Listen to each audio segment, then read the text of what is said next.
For 1 year old, they've been quite active, and so our next speaker is RAI Fellow, Professor Graeme Hugo, and he's going to talk about population mobility.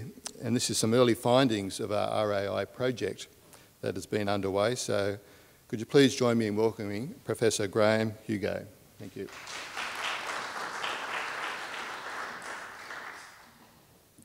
Well, thanks very much, Adrian. It's a real thrill to come to Charles Sturt for the first time. It's something I've wanted to do for quite a while. It's also a real honour to be associated with the RAI. I think it's a magnificent opportunity for undertaking research which really matters. I think we've heard in the forum today how fundamental people are to the future of regional Australia. People are important. People are the most significant and important resource which we have in regional Australia. And the focus of the project which I've been asked to do is to try and come to a greater understanding of the dynamics of change of the population of regional Australia. I'm going to report on progress because it is very much a work which is undergoing. In fact, today is a big day in the life of the project in that the Bureau of Statistics today releases the data on internal migration, which obviously is a very significant part of our study. So what I'll be reporting on is very much a work in progress. I did prepare a PowerPoint, and it's pointed out to me by Jack earlier that maybe 50 slides doesn't fit into 15 minutes. So what I'm going to try and do is to highlight some of the major findings so far. And if people would like the PowerPoint with the tables and diagrams, which us demographers have a penchant for using, I'm very happy to provide it to you, since I think that would back up the things that I'm going to say. First of all, I'd ask the question, what are the elements of population dynamics which are important in regional areas? And I'll arrange my remarks around those key issues. The first of these I'm not going to spend much time on, and that is natural increase, the extent to which births outnumber deaths. That's obviously a crucial element in population change, and I'll say something about that. The main focus, though, is on migration. And here I'm going to be looking at both international migration as it affects regional Australia, but particularly we'll focus on the movement within Australia, internal movement. I think it's important in looking at movement to not just look at the net effects of movement. And I think in the past this has tended to be the case, that people have looked at the balance between in and out migration and just focused on it. But one of the early findings of what we're studying would suggest that the composition of the in and the out flows is really quite different. So the overall effects of migration can be much more than is indicated by the difference between in and out migration represented in the net migration figure. I also want to look a bit at temporary migration, because I think that's something that also tends to be missed out because it's not captured in many of the official statistics. And the other thing which I'm going to briefly mention might surprise some people, and it's ageing. Now, ageing doesn't involve people moving from one place to another, but it does result in very significant changes as people move from one stage of the life cycle to another. And I see it as being absolutely crucial in the dynamics of change in non-metropolitan populations. I think it's often overlooked in Australia just how significant numerically the population is outside of our capital cities. More than 1/3 Australians live outside of the capital cities. And yet so much of our national discourse, at least implicitly, is about the 2/3 who live in the capital cities, without recognition being given to those who live outside. And I think there's a number of myths about regional populations, which I'm trying to dispel in the report. The first is that regional populations are declining. Certainly not the case. Overall, non-metropolitan populations have been increasing over a fairly long period now at about the same rate as the metropolitan population. It varies from year to year, but it certainly is growing. We are dealing with a dynamic growth situation, albeit one in which there's an enormous variety between one place and another. We also sometimes hear that regional populations are much more homogeneous as opposed to the heterogeneity which we get in our capital cities. Again, very wrong. Our regional populations are enormously diverse, and I'll say something about that in a moment. We're told that immigrants don't settle in regional areas. Again, real evidence that this pattern of migrants settling outside of the capital cities is increasing. We're told too that policy doesn't influence where people settle. Again, I think that is very much something which can be disproved. And the final myth suggests that everybody is moving to Sydney. In fact, there is only one group of Australians who are moving to Sydney more than they are moving out of Sydney, and that is young people aged 15 to 24. In every other age group, there are more people moving out of Sydney than moving into Sydney, once you discount international migrants. International migration is the engine of development of Sydney, not internal migration. So already in Australia, we're seeing quite significant movement from metropolitan areas to the regions. Okay, well, I want now to move on to look at the various processes which I mentioned. I think it's interesting, just in looking at some of the most recent results from the census, I picked out the 10 fastest growing areas in Australia, local government areas. 9 of them are non-metropolitan. Only 1 is metropolitan. Unfortunately, when I looked at the 10 most declining areas, they also were all regional areas. So we're dealing with quite a diversity in which there is some quite significant differences, particularly the coastal inland contrast is one which is growing more significant all the time. Just briefly on natural increase. Fertility is higher in non-metropolitan Australia than it is in the capital cities. Women have more children on average, and as a result, our non-metropolitan populations are younger. We have a bigger concentration of the age structures in the under 15 age group, and that showed up quite significantly in the last census. On the other hand, mortality levels are also higher, and this is pretty much a function, I think, of the differential provision of services between metropolitan and non-metropolitan areas. But natural increase generally is slightly higher in regional areas than it is in cities. What about international migration? We're a country of migrants. In Australia at the moment, half of us are either a migrant or the child of a migrant. Now that is an incredible figure by international standards. People think that America is a nation of migrants. They have 18% of their population who is a first or a second generation migrant. We've got 50%. So it is very much a country close to its migrant origins. On the other hand, since World War II, we've seen an increasing tendency for migrants, when they come to Australia, to settle in capital cities. Where they have settled outside of the capitals, they've been in a very narrow range of types of areas.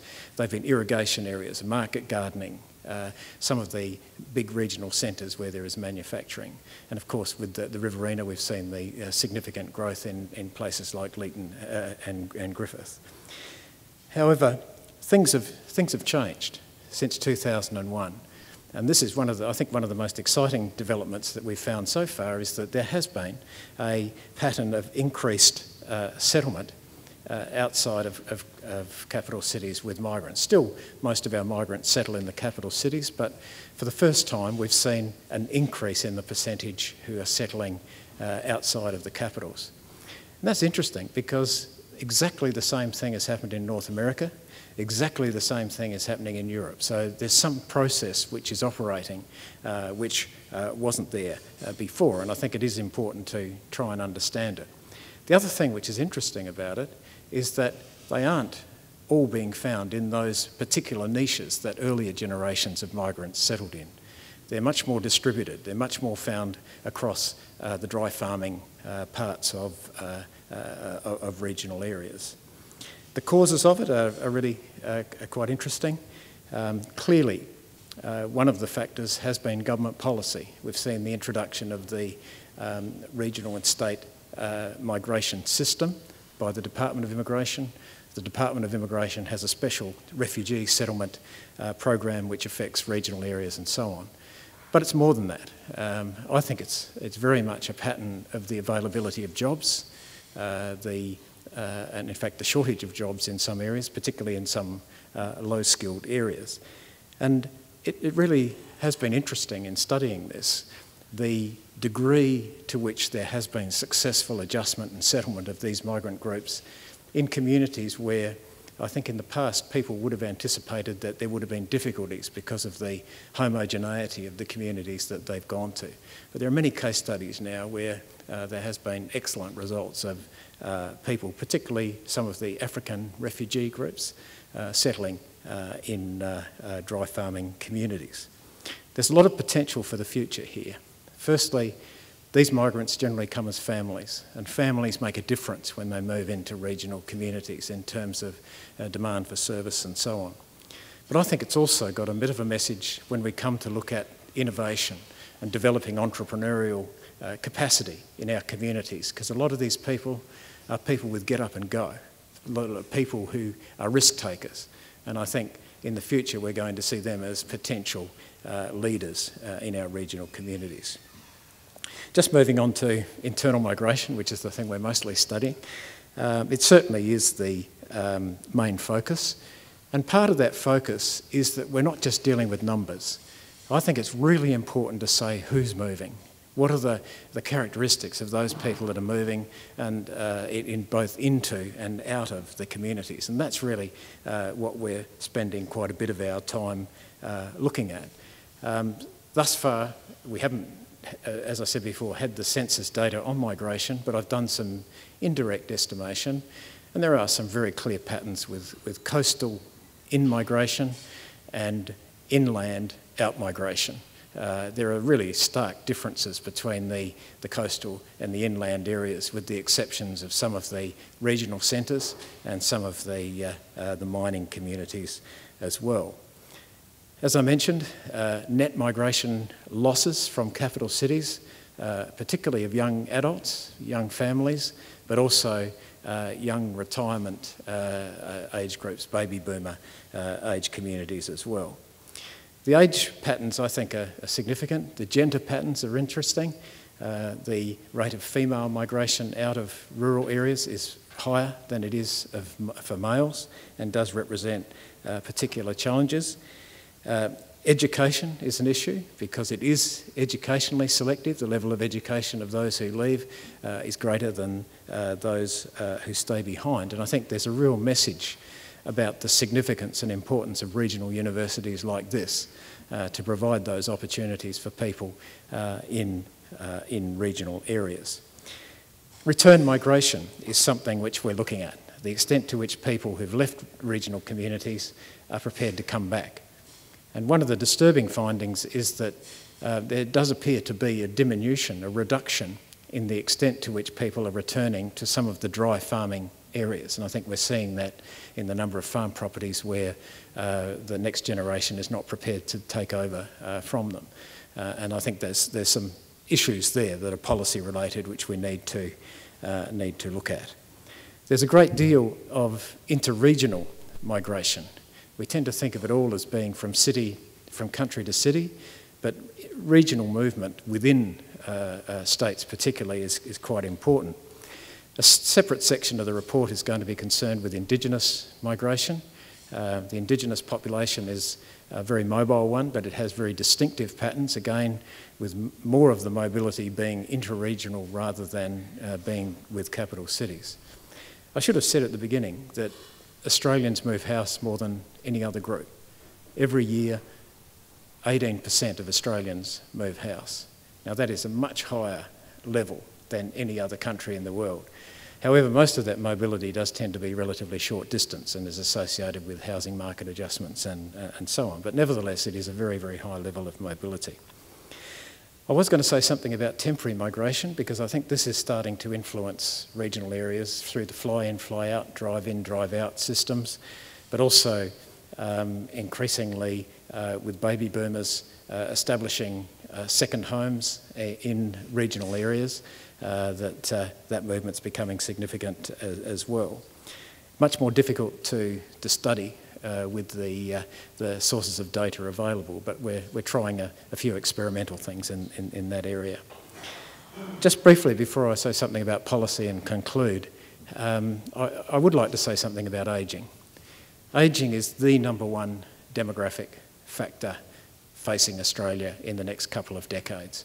We have all these incredible debates about how many Australians. The real issue which is facing us over the next couple of decades, like other OECD countries, is ageing. And ageing is seen as being something apocalyptic. However, it is an enormous opportunity for Australia, and I think an opportunity for regional areas, because I think it does offer many chances for facilitating development rather than creating extra costs. Baby boomers are the key here. The baby boomer population in Australia represent a quarter of the Australian population. They are 42% of the workforce. They are huge in terms of demographic and economic impacts. They're overrepresented in regional Australia. There's a higher proportion in regional Australia than there is in the capital cities. They're likely to be more mobile in retirement. And just as an example, where we've been doing studies in some coastal communities in New South Wales and Queensland, where up to half of the population of the housing stock is made up of holiday homes. 2/3 of the owners of those holiday homes are baby boomers, and 1/3 of them have absolute intentions of settling permanently in them. That represents a very significant redistribution of population over the next decade or so. And the whole issue of how this can be mobilised and used for regional development, I think, is something which does need to be considered. Just in terms of policy, and we're really at our early stages here, but I think it would be wrong to suggest that this is simply something which should be left to the interplay of economic forces. Economic forces are significant in shaping migration, but we've done a lot of interviewing of people who've moved in and out of regional areas over recent times. And jobs are important. Jobs are necessary, but they're not sufficient. If you think that just creating jobs will bring people to regional areas, that's not going to happen. It is crucial that education services, health services and so on are at a standard where people are satisfied that the sort of schools and health services that their kids will get is similar to what they would get in city areas. Lifestyle is crucial. It is very important, and that is something which regional areas have to sell. And more of the work that we do, we realise that we're dealing with very segmented markets these days in terms of what people want in terms of lifestyle. And I think there is definitely a potential for particularly attracting people with skills, needed skills, into regional areas. The youth out-migration issue, it is one of the real consistencies of the data that in every regional area there is a net loss of young people in their late teens and early 20s. Even in sort of Gold Coast, along the north coast of New South Wales, there are a lot more young people who move out than move in. So even in the areas that are growing very rapidly, we're losing those groups. And to some extent, I don't see that as being a problem. I really don't. I think that if our regional communities' education systems are producing young people who can go out and compete in international and national labour markets, that's a good thing. The crucial thing is getting enough of them back and enough of other people back into the community to fill those skill and labour needs. And looking at ways in which this can be achieved is something which will be, I think, quite a challenge.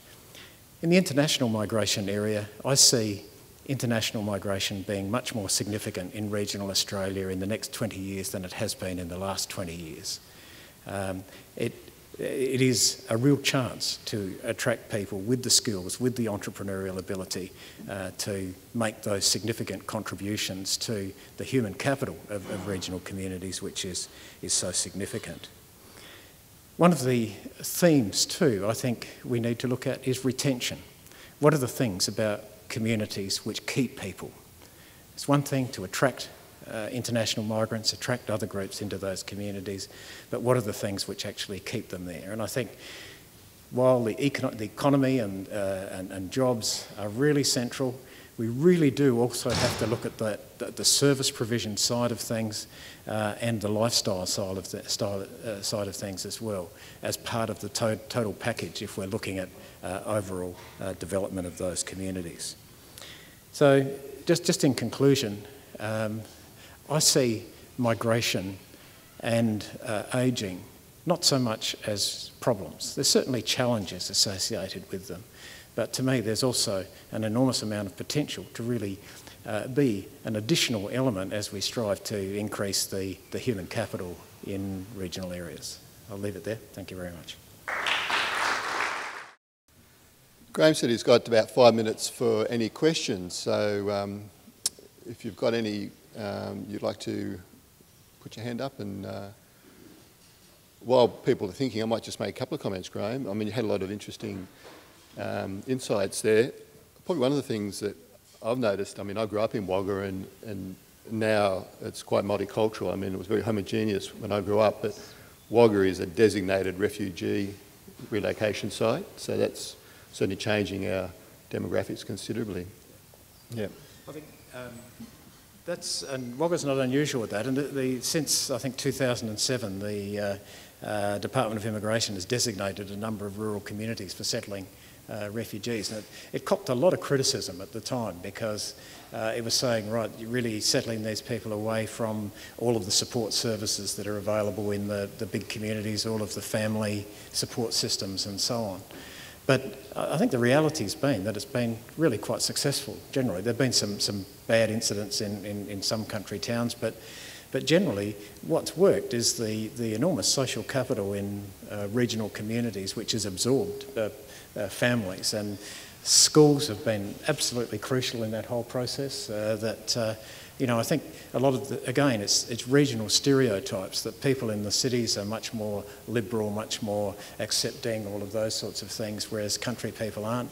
It's just not true, and I think it's really surprised. Apart from everyone else, it's surprised the Department of Immigration, I think.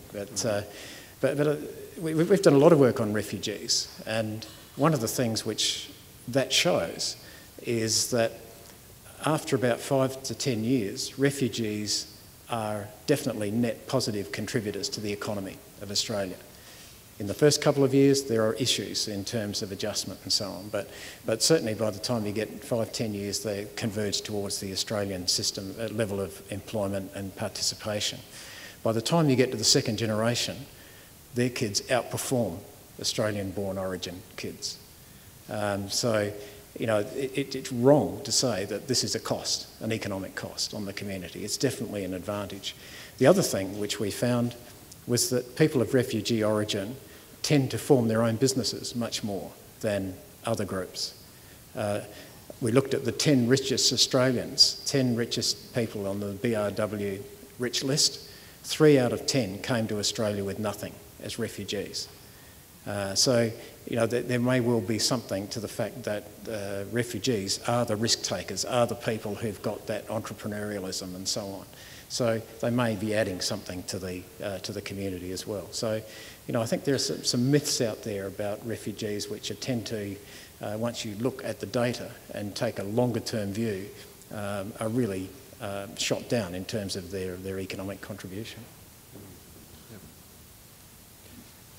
In the front. I was interested in your observation that people in the past who had arrived in Australia as migrants had particularly gone to cities and had gone only to those parts of country Australia where there might have been a strong manufacturing base or indeed a big construction project or what have you. And you were pointing to some trends which seem to be happening in Australia and also other OECD countries where that seems to be changing. I'm wondering whether or not an idea or a possible explanation that you might have considered for why that might be happening is the far greater access to information that people have today versus, say, the migrants of the 1950s and 60s, who would have arrived in Australia without anywhere near the level of information about country districts and the type of lifestyle or jobs or opportunities in those areas, whereas one can get on the internet nowadays and get a great deal more information and be better informed in making those decisions. Could well be, because I think one of the strongest finding in migration, you know, I've been looking at migration all over the world for 40 years, and one of the things which you learn is that most migrants don't go somewhere where they don't know anybody or where they don't know anything about that area, and that networks, social networks, are really the most crucial factor in channeling migration. And to the extent to which people are able to get richer and more detailed information beyond those networks which they have, I think, you know, that's a reasonable hypothesis, and certainly something that we need to, you know, we could look at. But I think one of the messages is the crucial importance of networks. Is once you get, and this applies very much to Australian migrants too, is that the information that's spread by word of mouth from people who move into an area to colleagues and friends in other areas can often be the really absolutely crucial piece of information which leads them to move, because it's trusted. Any other comments, questions? Yep, across there.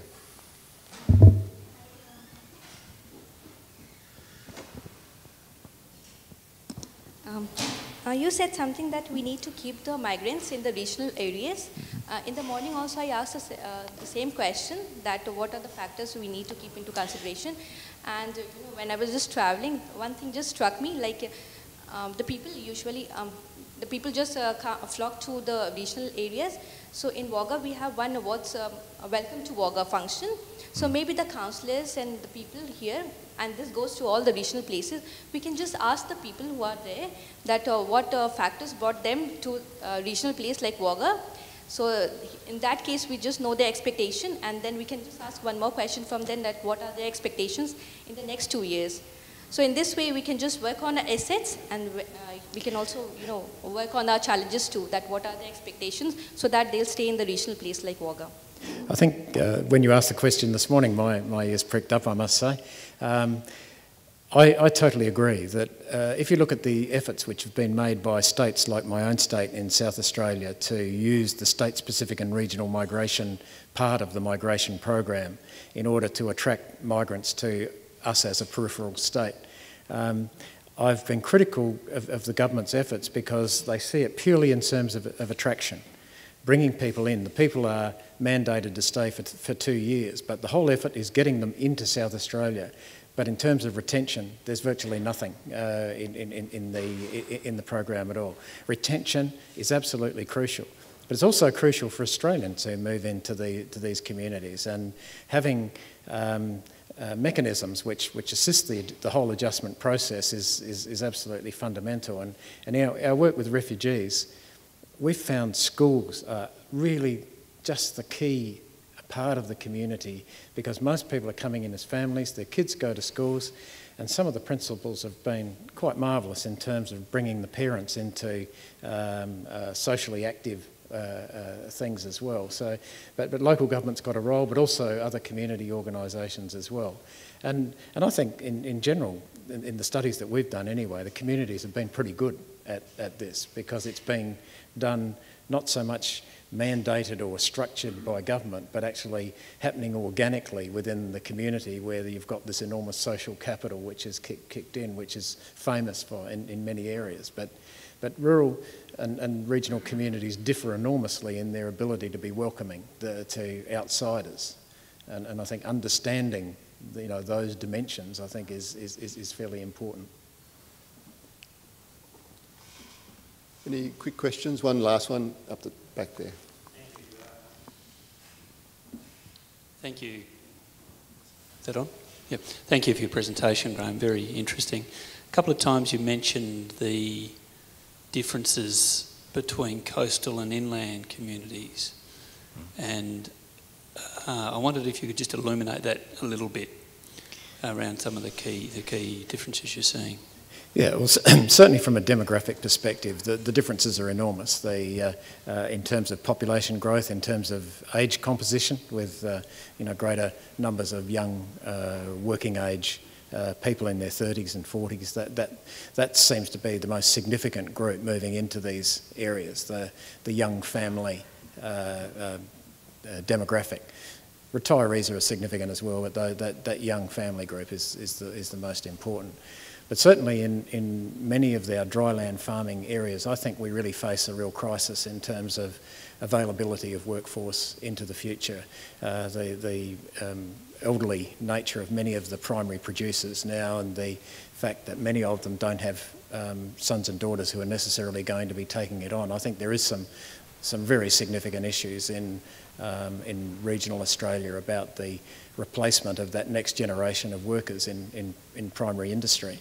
Especially when, I think most of us would recognise that primary industry, agriculture and so on is going to become more important in the future than it is at the moment. And the workforce that's going to be needed in that area is quite significant, and I think that is a real challenge. I think one of the issues which I didn't mention, which we wanted to look at, is ageing, not just in relation to the total population, but as it affects particular parts of the labour market. There are certain sectors in the labour market which are older than others, bigger concentrations in the older age groups. And the medical workforce in regional Australia is older than the medical workforce in capital city Australia, despite the young overseas doctors that are being employed. So, there are many challenges there too, I think, and it'd be, I think one of the problems in the analysis of regional Australia is that if you put it all together demographically, you have the coastal areas with one set of trends and the inland areas with another set of trends, and they're all mashed together, and the detail of it actually tends to get lost. But I think there are many challenges which we face in inland Australia which I think do need to be engaged.